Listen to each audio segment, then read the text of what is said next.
मंत बालकनाथ भी दिल्ली आ गए हैं। देखिए बिल्कुल केवल बालकनाथ ही नहीं, आप गजेंद्र सिंह, दिया कुमारी, ओम बिरला और अर्जुन मेघवाल, ये जो बड़े रेस के अंदर माने जाते हैं, सबकी अलग अलग तरीके की है कि अगर किसको किस आधार पे लिया जाए। अगर बीजेपी अगर दलित कार्ड खेलना चाहेगी लगता है नॉर्थ इंडिया के अंदर, तो अर्जुन मेघवाल सबसे बड़ी पसंद हो सकते हैं। प्रधानमंत्री के भी काफ़ी करीबी माने जाते हैं। गजेंद्र सिंह क्योंकि स्वाभाविक रूप से वो लगातार अब राजस्थान के अंदर एक फेस बने हुए हैं लगातार, क्योंकि उनको उससे पहले भी बनाने की योजना थी। और बालकनाथ, इसलिए बालकनाथ का नाम क्यों ज़्यादा चर्चा में है, उसकी वजह है कि आप देखिए कि राजस्थान में तुष्टिकरण का बहुत बड़ा मुद्दा था पिछले 2-3 साल से। चाहे अलवर के जब मंदिर तोड़े गए, बाबा बालकनाथ ने उठाया था, फिर उसके बाद में जो राजस्थान में करौली, जोधपुर के अंदर दंगे हुए थे, या ऐसे कई सारे मामले हुए थे जिसमें तुष्टिकरण, ये धार्मिक ध्रुवीकरण के मुद्दे थे कई सारे। तो बाबा बालकनाथ बहुत एक्टिव थे और अपने बयानों को लेकर भी चर्चित रहते थे, और बीजेपी के अंदर भी कैडर के अंदर काफ़ी पसंद किए जाते हैं, इसलिए पसंद है। लेकिन होगा कौन, इनमें से कई सारे समीकरण देखे जाएंगे, क्योंकि लोकसभा चुनाव है, तो उसको ध्यान में रखते हुए ये फैसला किया जा सकता है कि कौन होगा। जी अमन, एक बात और कहना चाहूँगा अमन, जो ये बार बार आ रही है कि चुनाव है जो 5 राज्य, जो इन राज्यों में राजस्थान हो, मध्य प्रदेश हो, कि चुनाव इन मुद्दों पे जीते, इनमें जीते।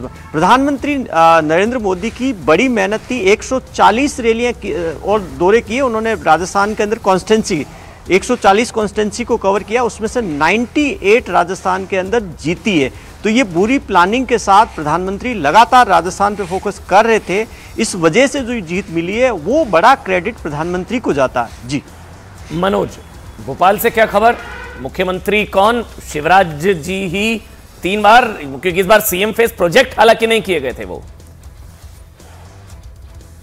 अमन, बहुत अहम बात है, क्योंकि इस बात को लेकर अब मुख्यमंत्री से हमने सवाल भी पूछा। कल मुख्यमंत्री से जब हमने पूछा कि अब आप जीत गए हैं दोबारा, लेकिन आपकी ये शानदार जीत है, बीजेपी की जीत है, जिसमें जो मुख्य मुद्दे थे, जरा एक पोस्टर पहले मैं आपको दिखाऊंगा। ये सामने आप देखिए, मध्य प्रदेश के मन में मोदी, मोदी के मन में एमपी। इसमें हम बीजेपी के हेडक्वार्टर्स दफ्तर में भोपाल में खड़े हैं, और ये जो थीम है ये पूरे मध्य प्रदेश में, अमन, जब हम घूमे पूरे चुनाव के दौरान, चाहे वो मालवा का इलाका हो, चाहे बुंदेलखंड का हो, तो जो वहाँ ऑटो घूमते थे और उनमें अगर कोई थीम सॉन्ग चलता था तो वो मध्य प्रदेश के मन में मोदी, मोदी के मन में एमपी। तो जाहिर तौर पर मालवा के दूर दराज के उस इलाके में जब बीजेपी के उम्मीदवार से हम पूछते थे कि आप इसको लेके ये क्यों चला रहे हैं, का ये तो हमारा यूनिवर्सल थीम है, हमको मोदी के नाम पे वोट मिलता है साहब, इस तरह की बातें वो लोग बोलते थे। तो जाहिर तौर पर मोदी की गारंटी एक बड़ा विषय मध्य प्रदेश में था। तो मुख्यमंत्री शिवराज सिंह चौहान से जब हमने ये पूछा कि आपको बतौर मुख्यमंत्री इस बार प्रोजेक्ट नहीं किया गया है, तो उनका कहना है कि मैं तो पार्टी का कार्यकर्ता हूँ, पार्टी में मिशन के तौर पर हम काम करते हैं, और अभी मुझे जो मिशन दिया था वो मैंने कर दिया है, आगे मुझे पार्टी जो काम करेगी मैं करने को तैयार हूँ। लेकिन एक बड़ा सवाल ज़रूर है कि मध्य प्रदेश में इस ऐतिहासिक जीत के लिए जो मध्य प्रदेश में मोदी फैक्टर, मोदी की डबल गारंटी, ये सब एक बड़े फैक्टर थे। और अब जो कांग्रेस है वो 20 साल पीछे पहुँची है। एक याद करो अमन, आप 20 साल पहले जब दिग्विजय सिंह का 10 साल का शासन था, उसके बाद जब कांग्रेस हारी थी, तब उसका जो वोट शेयर था उस लेवल पर कांग्रेस पहुंच गई। यानी अब मध्य प्रदेश में कांग्रेस को दोबारा चलने के लिए उस 20 साल वाले लेवल से आगे बढ़ना है।